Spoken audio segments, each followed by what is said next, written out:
Welcome back to Mornings with Dave King and Matt Martin. We're going to go directly to the phones. We've got Councilman Jeff Griffith, the Lubbock City Councilman Jeff Griffith, on the phones. Jeff, there's always a lot to talk about going on with the city, but as far as the city council meeting yesterday, I didn't see a lot going on. It was pretty boring. Good morning, guys. How are y'all doing? Did you get a nap in? I never can get a nap in, but when you do it by Zoom, sometimes I snack too much. Well, did you get home early last night? Yes, Dave. We did okay on that regard. I think maybe by 7. So was the whole thing done by Zoom yesterday? Yes, okay. And Zoom is wonderful, and then it's always there's a hiccup or two technology-wise, and so when you have that many folks, it's sometimes difficult, but it's worked out better than I thought. I'll give them kudos that we've learned this process enough, unfortunately, now that we're getting it down pretty good. So I'm doing great. Sorry, I didn't do very good introductions there. I should. How have you been, Jeff? Very blessed, thank you, yeah. Matt. Very, very blessed. First and foremost, gentlemen, that are obviously vaccinations from the city health department at the Civic Center is going real well. We had approximately 2,000 were vaccinated yesterday. Have you been vaccinated yet? No. No. Okay. Not yet. But it's going well. The numbers are heading in the right direction. Not to give anybody false hope, but and we're looking forward to having more inventory futuristically. The way the plan's going to work with federal and state. It looks like it's no promises, but it looks like the commitments are going to increase as far as the amount of vaccines that will come to the city. Well, and I'll tell you the other thing is we've just opened up a new clinic in the city. I guess the state of Texas had a big hand in that, and it helped open up beds as far as the COVID-19, and so percentage-wise, our percentage rate has gone down a little bit, and we're just barely over that 15% mark. Yes, and Matt, that is a blessing, and I applaud the state emergency management team for getting us this set up. And I mean, when they made the commitment to do it, they did it rapidly, and we were up and running very fast. So yeah, I saw the news on it, and the next day it was open. Yeah, they were flying in people from all over. Yeah, so. Wow. And that they also apparently we talked to the county judge yesterday, and he was saying that the bottom part is the new center for infusions. Yes, and which obviously thank the good Lord is working wonderfully. Yeah. For folks. Yeah. I mean, that really is wonderful. Let me ask you, Jeff, when do you plan to get a vaccine, get vaccinated? Soon. I'm on the list. They'll tell me, I don't have an exact time yet, but they'll tell me, I'm sure. Well, I got vaccinated Monday, so and I was. You did? Dave, what was your experience time-wise? How long did it take? Again? How long did it take you, start to finish? Oh, to get vaccinated? Yeah. By the time you walked in the building, 30 minutes probably. Okay, that's my point. That's better than my chiropractor. I was thrilled to get it done, and it just comes to my mind that you and I had a very good friend that died. Yeah. Tom West died of COVID, and I just wanted to bring that up. It is so important that everyone get vaccinated as soon as they can. How many? And a guy, how many? And shows? Dave, you're talking about a guy that very healthy individual that ran New York marathons, and so Tom was obviously a dear friend, as you point out, but he it affects people differently, and we're fighting this invisible enemy that we can't forget. What is cannot so strange, forget what it can do to folks. I have said that it is not. You just can't. I mean, it ranges from like having no symptoms to dead, and everything in between. Yeah. And our friend Tom was a marathon runner, obviously in very good health, but it affected him. And he lost his life to it. It's just. Anyway, we need to be cautious, and I am so happy to have had the first shot, and and I hope you get yours soon. Thank you. Well, I'm glad you got yours. So, Councilman, can you maybe just get an overview of what y'all did in the council meeting yesterday, and then after that, we'll take a break. We'll come back. We'll talk about some of the things that y'all are talking about as far as the charter changes. So yes, and that was a big part, Matt, of our workshop before the actual meeting, and we can go over that, like I say, after the break. Mm-hmm. But some interesting things I think that citizens need to know about. We also had the CFO of the city speak about where we're at on tax collection, and not perfect news, very realistic news as to what tax collection has done for the city of Lubbock. So we got that update. And was it kind of, I know it's not always great, but was it expected? Yes. The forecast is relatively positive in the fact that with conservative estimates, it looks like, we may be down in tax collection just less than 0.1% for the entire year in the current budget. So, again, these are estimates, but we can get relatively close. That's the good news. We're not going to be down the way the entire state is, it appears. Okay.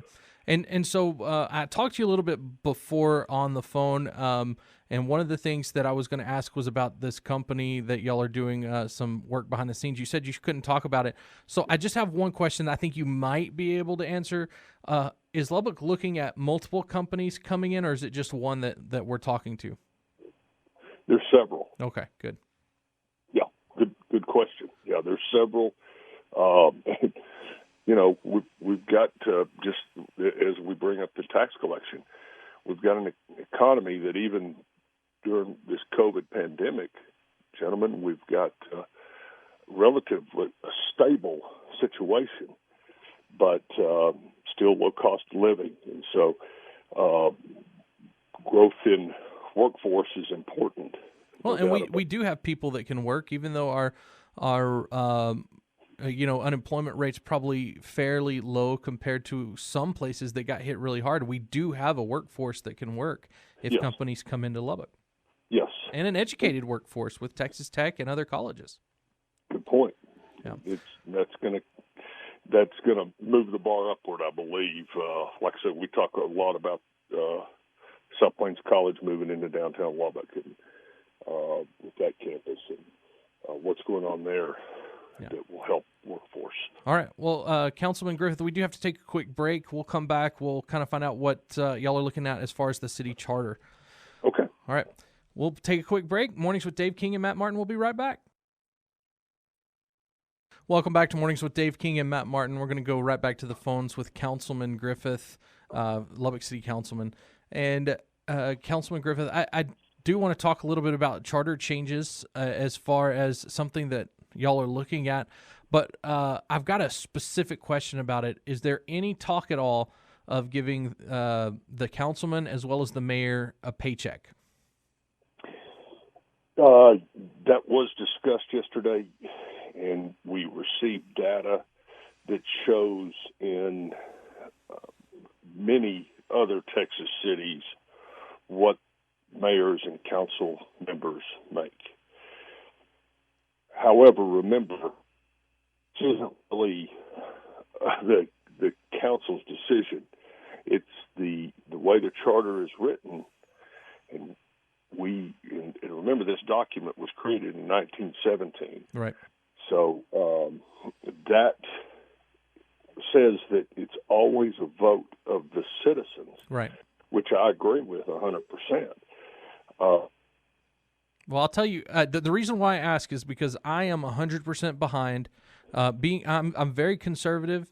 I was against the raises that they did out at the commissioner's court when they did those. Yeah. But I am 100% behind the city councilman at least getting paid a decent wage. I've talked to some of the city councilmen that are no longer city councilmen, including Paul Bean, I think, on the radio said it costs close to $20,000 just to be a city councilman, having to go to all the meetings, go to all the things you have to go to, and just being out and about with the citizens. It takes money to do those things. And you don't even get paid enough to cover the expenses, much less actually getting any money from it. And I think it would open the door for people to run that aren't able to run right now. And that was there was some discussion about that also, and it's a difficult topic. I believe that the mayor put it very well yesterday. Also, when he added that he will to bring this to an election for that charter change on pay, unless we made sure that it didn't affect the current council. We would never vote ourselves a raise. Yeah, it would start at a future date, and that's understandable as well. I believe everybody on this council is there for the right reason, which is public service. Well, and I will say this, the positive thing about the way the council set up is if it continues to be part of the city charter, then there will always have to be a vote from the people to raise anything that y'all do as far as pay. Yes, and it's very interesting,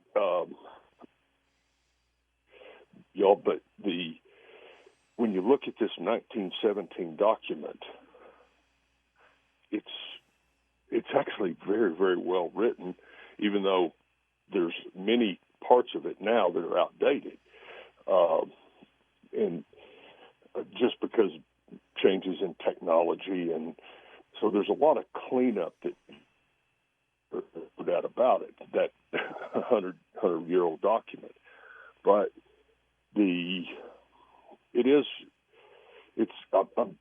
people should be very proud that our forefathers did this in a way that, yes, it's a vote of the people on a lot of these very, very important items.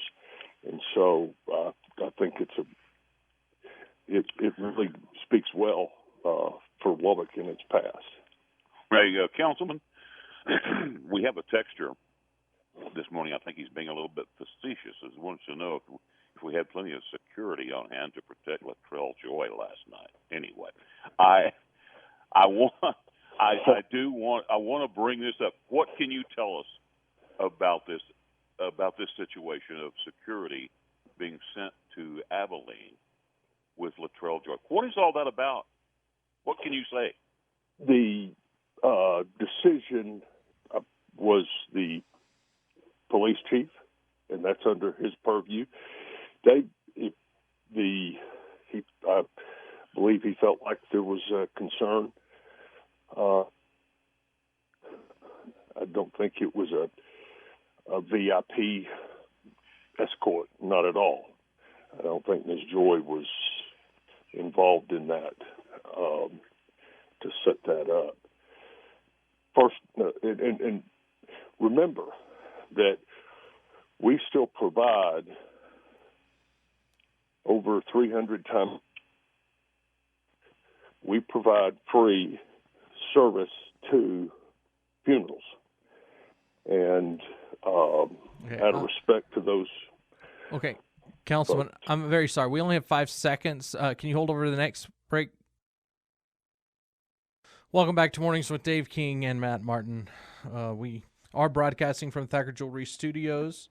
Thacker Jewelry buys gold and silver jewelry. Call 806-794-7766 to have your gold and silver jewelry professionally appraised. We do want to get back to the phones with Councilman Jeff Griffith.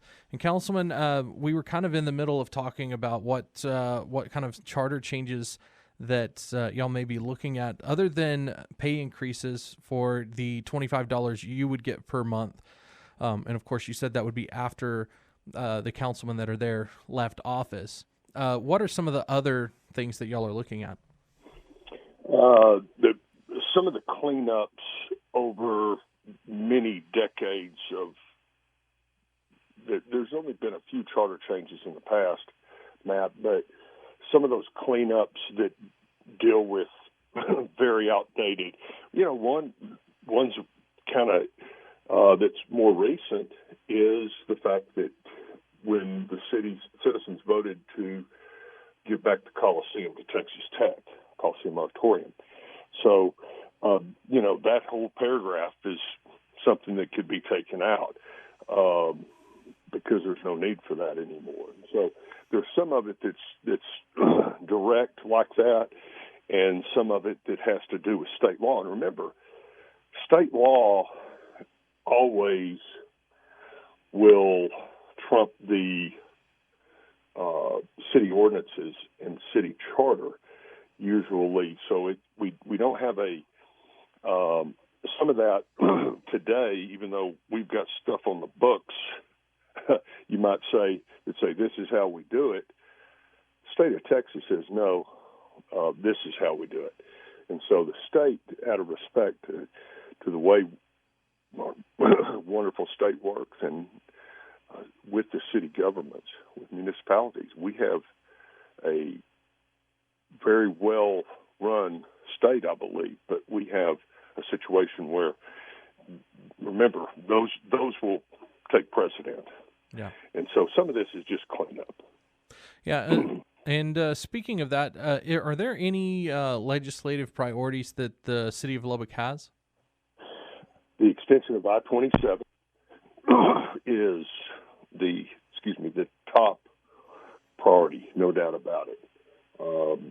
Does that have to go national, or can the state of Texas do that as well? It's both. It's both.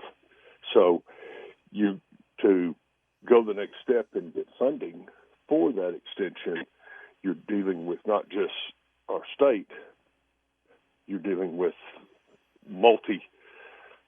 with federal highway dollars in those big budgets. So you end up, as you go those asks, you're talking to representatives from other states that are affected by this and can be helped by this, whether it's Colorado, New Mexico, Oklahoma, and further north. So, yes, it is a federal issue, not just, it's a lot of money. Yep. And we got to make sure that we get the right people on board. So, Councilman, one thing that we get a lot of questions about is, and I know that there may not be a lot you can talk about as far as the Olson report that came out, but is that ever going to be released to the Lubbock citizens, as far as so that they can make a decision when the upcoming election happens? Great question, Matt. It's already been released. Oh, has it? Okay. Yeah, we released that probably 2 weeks ago. Okay. Because we wanted everyone, now that will come to a vote, we wanted all citizens to be able to analyze that legal information. Yeah, and know kind of what you're getting into, because it's going to cost the city of Lubbock money. On the election cost, yes. Well, I meant if they vote for it and there ends up being, which there will be, lawsuits against it, then that's going to cost the city of Lubbock money to defend it. It definitely can, as well the fact that it's still not enforceable. Yeah. So that's a problem anyway, in my opinion. Well, that's great news, because we have had some people ask about that, and I just do you know how to see that report, or do you have to ask City of Lubbock for a copy, or? I will. I'll make sure that you're sent a copy. Okay. But I believe I'll have to check the city website. Okay. But we had a press release about 2 weeks ago. I just flat out missed it, I guess. Well, I haven't looked at it, but obviously I've looked at it. Excuse me, but since the release, yeah. But I'll check into that for you and get back with you. Well, that sounds great. Thank you. It has been released. Okay. And other than that, the Buddy Holly Center has started doing performances. I know that they're kind of low. Have you been able to get out to the Buddy Holly Center to see any performances? I haven't. I did a walkthrough a few weeks ago. It is breathtaking. It's something that every Lubbockite should be very proud of. It's incredible. And I spoke with someone that went to the First Symphony performance and said it was unbelievable. He said the acoustics are so incredible that you barely would whisper to someone sitting close to you, because you're afraid that it would be heard throughout the entire building. It's just absolutely breathtaking. Something that Lubbock will, I think you'll see a whole lot of performers from across the entire world come to Lubbock that'll want to play in that building. Yeah, especially if we can get past this COVID-19 stuff. Yes. I think that it'll be amazing what we see coming to Lubbock. Another highlight that I'd like to bring up yesterday is we got a update on our public safety projects, which means that's we're not finished construction like Buddy Holly Hall, but our police substations are over 60% complete, and I'm really excited that those are coming in as quickly as possible as the need for public safety grows, as our city grows. And I'm real excited that all three of those substations are on track and to be occupied literally later this year. Yeah, and according to, I guess, one of the interviews that was done, this should shorten the amount of wait time for police to get to someone's residence. Absolutely. The way our police administration has created a plan in zoning our city, I believe that it will help with response time, and I'm real excited the way those men and women are headed with our plan. We're going to have, I believe by end of the year, all three of those substations will be close to staffed, and we're underway also on. We're in the design stages on the crime lab and evidence storage warehouse, and which is an important part of this plan, or master plan of it, as is the police headquarters downtown. So that'll come last, the crime lab evidence storage warehouse. Yeah. All right. It's multi-year, but it's well worth it that we get this done. All right, Councilman, we're running out of time in this segment. Was there anything else you wanted to go over with us?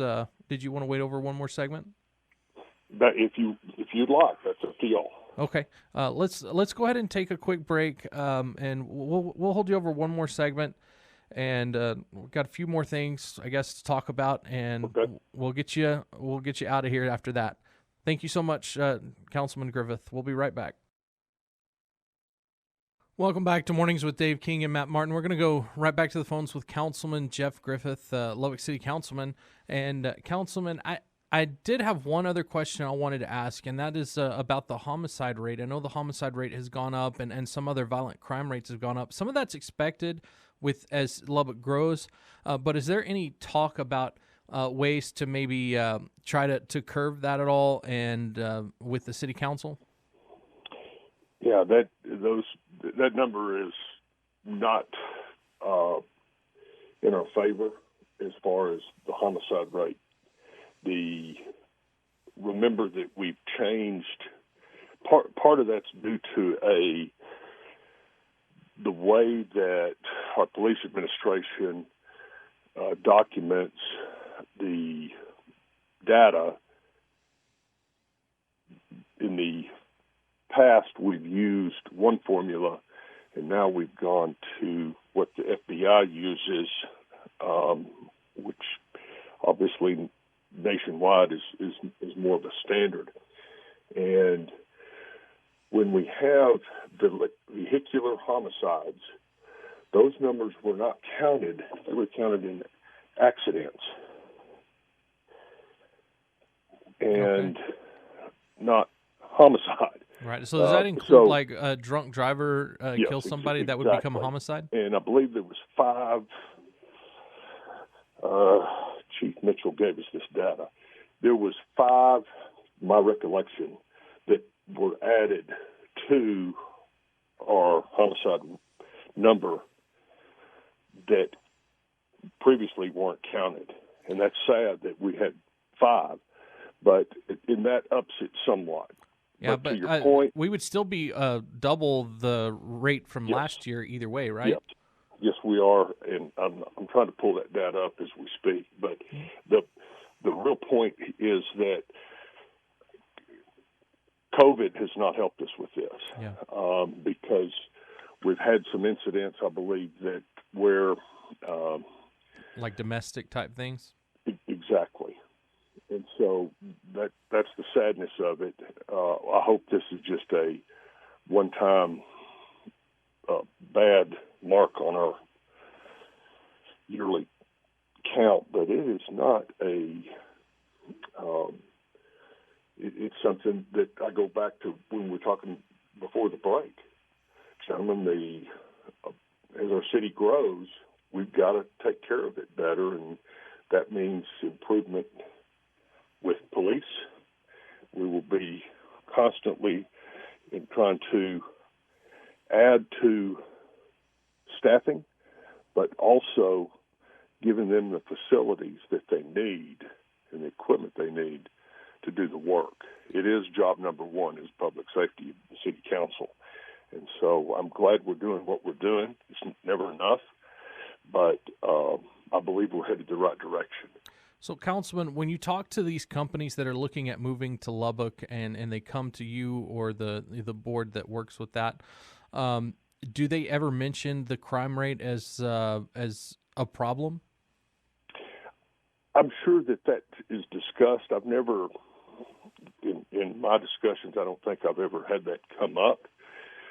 A lot of these companies do their homework before they approach a city. Want to enter a city, so that their big investment to this city would be. I mean, they really are educated about the marketplace, and so that they're going to be entering, or hopefully entering, in the case of our city. But we are. I mean, we're not an odd number out there when it comes to crime rate. Overall, we actually do a very, very good job. So I don't think that's as big an issue. And then, again, I think you'll find that things will improve in the next year. I mean, I'll be honest, I feel safe in my neighborhood. So, and I just see the numbers and just wonder what the heck's going on. You know, it's one of those things. I think a lot of people see it. Even if they feel safe, they're like, I wonder what's going on out there. Yeah. You know? But I understand. And you know, I remember a great conversation with our police administration on this, and I'd like to share it with your citizens. Yeah, go for it. And that is that criminals, when it comes to burglary, and obviously there's things that we can do as citizens to lessen our chance of being a victim. And one is to make sure that we lock our cars and trucks and vehicles, but don't leave items visible in there. We're out of time, Councilman. We gotta run. It's always good to have you on, but we gotta get going. Well, y'all have a great day. Okay, thank you, Councilman Griffith. You have a great day as well. We'll talk to you again soon.